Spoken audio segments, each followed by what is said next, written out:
Good morning, guys. I can't believe I'm actually speaking at this hour, let alone driving my truck. It is currently 1:03 in the morning, and I am driving 5 hours with my trailer behind me. I got up at 12:15 a.m. I got to bed at about 10:45, so I didn't even get 2 hours of sleep. Check this out. This is a lettuce farm.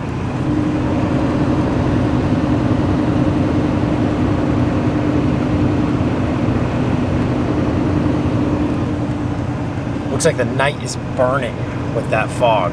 So we are currently driving a little over 5 hours south, down actually to Long Island, New York. About 5 or 10 minutes from where Kayla lives, or where Kayla's from, where her mom currently lives. To pick up a car that I somehow just couldn't live without. Can't wait to show you guys what on earth I'm doing. I'll catch up with you when it's a little bit more light out.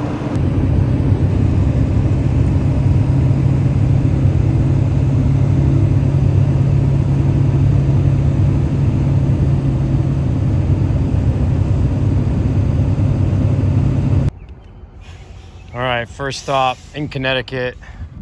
Had to get the essentials. It's 3 a.m. It's been a while since I've had a 3 a.m. coffee. Gonna top off our front tank here as well. Doing all right, not too exhausted, surprisingly, for only getting 2 hours of sleep.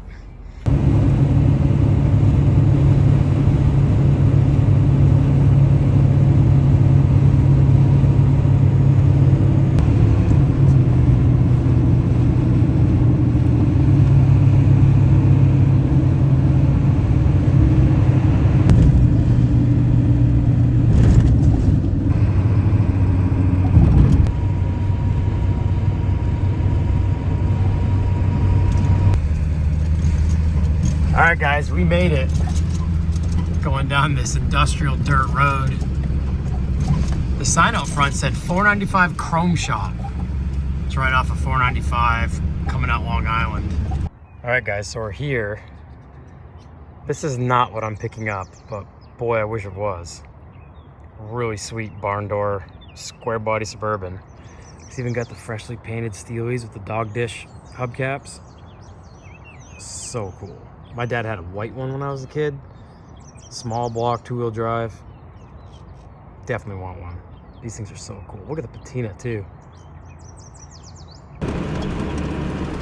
All right, guys, we're all loaded up. Gonna talk about the car very shortly.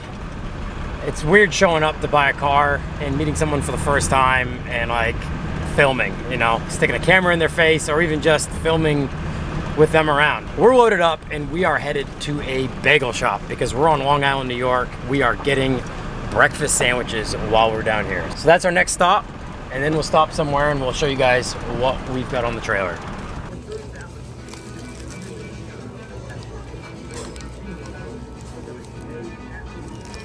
I was getting on the Throg's Neck and the truck started to shimmy really badly up front. Just my luck. We're 4 lanes wide, bumper to bumper, heavy traffic, and I got a few more miles thinking it was just the road. Changed lanes, different speeds, shimmy didn't go away. Well, we're in a parking lot here now and verified that the caliper was seized up, or not completely seized because I was rolling, but that wheel was molten hot. I thought maybe the rubber line had clogged, but when I crack my bleeder, fluid comes out and this stays tight, right? So that means it's either our pistons or the sliders. It's in the caliper somewhere. Well, I just got in there with literally a coilover spanner because I'm an idiot and didn't bring a big flathead screwdriver. So I got in there with a spanner and like pried on it and freed it up. Turned the truck on, applied the brakes, and it's still free.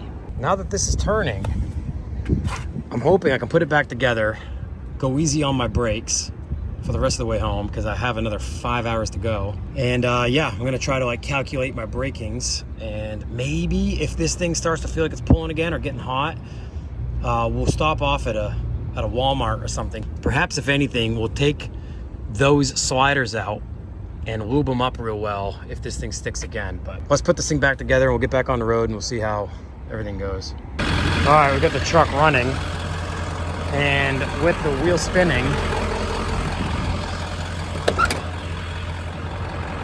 apply the brakes with it running, so we've got power to the booster. And we're still rolling, so that's a good sign. All right, we've stopped for fuel. We're in Connecticut, we're beyond New Haven. I remember now why I never drive 95. This road is almost as bad as I-70 through Indiana. Left front wheel seems to be okay. I can touch it, which means we're not hanging up. That thing was boiling before. I think we're doing okay. I'm trying to plan all my stops, go easy on the brake pedal.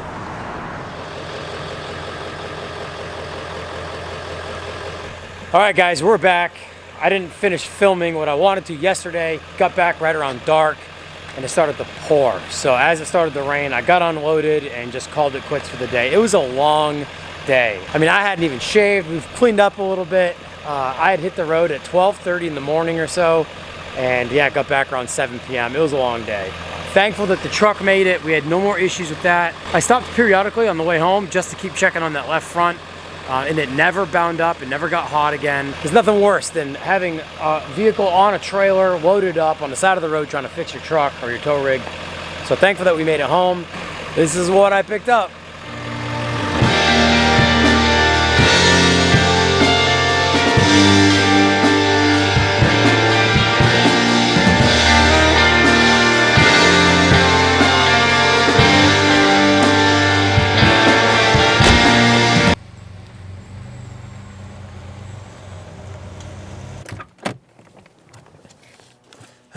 Okay, all right, just give me a few minutes to explain.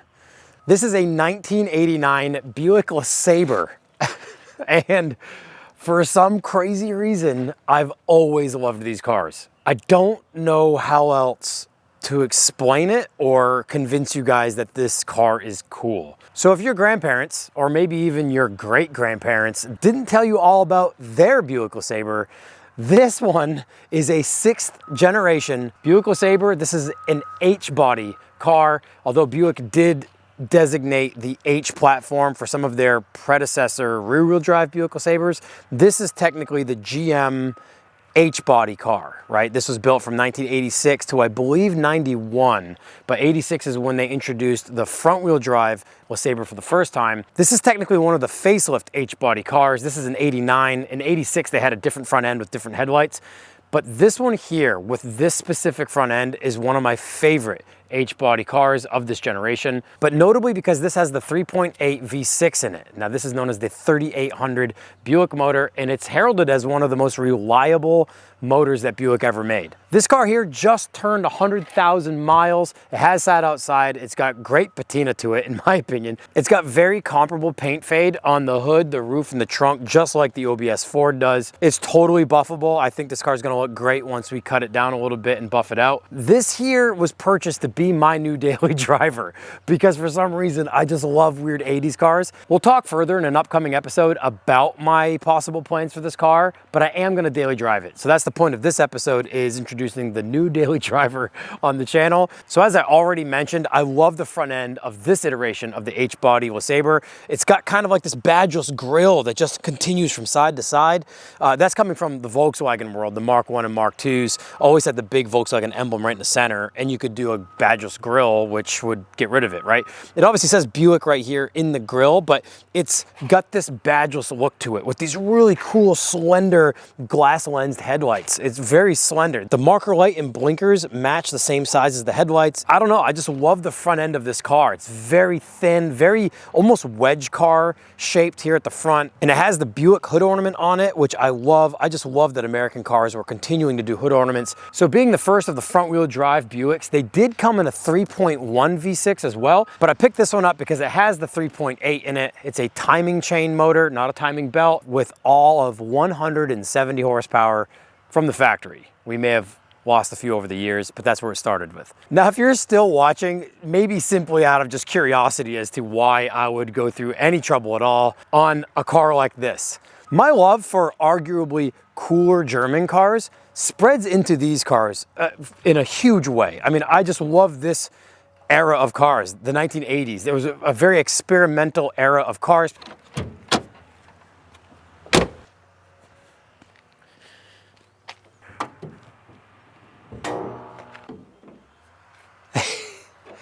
How cool is that? Feels like total German car influence, doesn't it? So it could be debated whether or not someone who works on these cars regularly likes the way that that hood opens, because you can't stand at the front of the car and work over the front. You got to kind of work from the sides only, unless you take the hood off. But for style purposes, I just love the look of this car with the hood open. So here's a look at the 3800. I'm missing the engine cover. Actually, the guy I bought the car off of might mail it to me, which would be great, because it's got a really cool Buick 3800 logo on the front here. This car is rust-free. Strut towers, rad support, the whole front end. It's got some dings throughout, no major dents. It's really quite a solid car. You see these cars a lot, and normally when you see them, they're kind of like a time capsule car, because someone bought them brand new in their 70s, drove them for like maybe 10 years to church and the grocery store, and then were too old to drive and they got parked in the garage, and then they pass away and their kids don't know what to do with them because they're not cool. And they end up having like 30,000 to 100,000 miles on them. And you can find these things pretty easily in great condition with low miles. Here's some of the paint fade on the hood. And I love this. You guys know I love patina. You know I love character, like old worn character. You know, the car tells a story in one way or another. The roof has some sun fade as well. It's not the best day to show this because it's raining and everything's wet, but I do like the look of this paint fade. You know, we'll be able to buff right over that. It's probably no surprise to you guys that we are gonna go low with this car. And I do just so happen to have that brand new Bag Riders Pro Control System sitting in the garage that you saw in the last episode. I have not seen a 6th gen Buick LeSabre on air suspension. It wouldn't surprise me at all if it's been done, but if you Google bagged, slammed, or lowered Buick LeSabre, none of these in this generation pop up. Nothing that's been properly slammed on wheels. So cool. So not Buick, I feel like. I think the interior is my favorite of the whole car. We've got the B-pillar badges here. So cool. These things were all luxury. All luxury. Look at those seats. You literally have your house sofa in your car on wheels. They are as comfortable as they look on video, I'll tell you. But the 80s car enthusiast in me just loves these interiors. I love this styling so much. I even love the steering wheel. Just this odd shaped 2-spoke steering wheel with a big center. I love the horizontal instrument cluster that then spans all the way across. Column shift, which I love. I just feel like you're driving like an old luxury car. They did make a T-type LeSabre, and those were a coupe LeSabre with a shifter down here. They were all automatics, but it was like a tunnel shifter, a console shifter instead of the column up here. It's got cold AC, hot heat, all the blower motor controls work. It's got a really cool headlight switch, and above it is a little study light that shines down onto it. And it actually acts as a reminder if your door is open and the car is off, but your lights are still on, that little study light up underneath the dash here will stay on. As if that's a better reminder than an annoying sound when you open your door. But that's kind of a cool feature where that light will just stay on, and at night, you know, you'll realize that your lights are still on. I don't expect any of you to like this car or understand where I'm going with it or to see the vision. All I'm saying is I got a set of BBS E50s sitting in the garage that aren't on a car right now. And it was only about a week ago I saw a photo online of a same generation Buick Regal, has a little bit different of a C-pillar angle, slammed on work equipped wheels. And immediately went on Facebook Marketplace and found this and went and got it. That's kind of what spurred my instant, I need to go get one of these cars finally, kind of itch, and found this one and went and scooped it up. And that's what we're gonna do. We're gonna put it on air suspension. I'm gonna do like a short series on this car. It's gonna be my daily, so I'm gonna be around it every day anyway. I don't wanna take my focus or attention away from the big projects here. I'm totally burnt out on the 1000 SP. That's all I've been working on. So to switch things up and to stay motivated and keep that flame lit, as it were, buying something new that's fresh, and I'm like super excited to wash it and buff it and, you know, paint the bumper trim, you know, and just do some things on something that's new. And I'll come back to the 1000 SP fresh and feeling better and not just totally worn out and cooked. I am far too excited about a car that is so usually underwhelming. Okay, so I mentioned the T-Type Buick. When we were in the car, those were a coupe. Those T-Types, still powered by the 3800 V6 that this has in it, had a factory OEM spoiler right here on the back of the trunk lid that kind of contoured up and over the rear badge right here. So I'm gonna start the hunt for a LeSabre T-Type trunk spoiler, but they also had a front splitter, like a front valance essentially. Basically sits below this trim, drops down onto the bumper here, and then goes across much lower than that valance does. So I'm gonna be on the hunt for a T-Type front valance and a T-Type spoiler for this car, because once we get this thing lowered on wheels, I think it's gonna really make this car pop. I wanna show you guys a couple more of my favorite things on this car that some people may not even realize. Let's turn the key on here. Turn the blinker on. They oscillate. How crazy is that? So when the parking lights are off, the bumper and side blinkers flash in unison together. And if you turn the parking lights on, they flash opposed to each other. This is where the license plate goes, right? Now these holes right here are not stock. Someone else drilled those, and I'll show you why. You gotta open up the badge to gain access to the key lock. Now when you open the trunk, if you look straight down, you'll notice this slot right here. And that slot is designed to slide your license plate down through inside, which is pretty crazy. And that's Buick's design to just slide a plate down through that little like mail slot, and it fits behind these trim pieces. Well, that's a new look at my new daily driver. I hope you guys are interested in just a short series on this car. I don't know how long it's gonna take me to try to source some of the parts I'd like to source for it. If you know of any 6th gen Buick LeSabre parts laying around, I can't believe I'm even saying that. If you know of any T-Type LeSabre parts, that spoiler or that front splitter, definitely let me know. Let me know down in the comments below what you think of these LeSabres. How many of you had grandparents or great-grandparents who had one of these cars? How many of you grew up in the backseat of one of these cars while your grandparents smoked cigarettes with the windows up?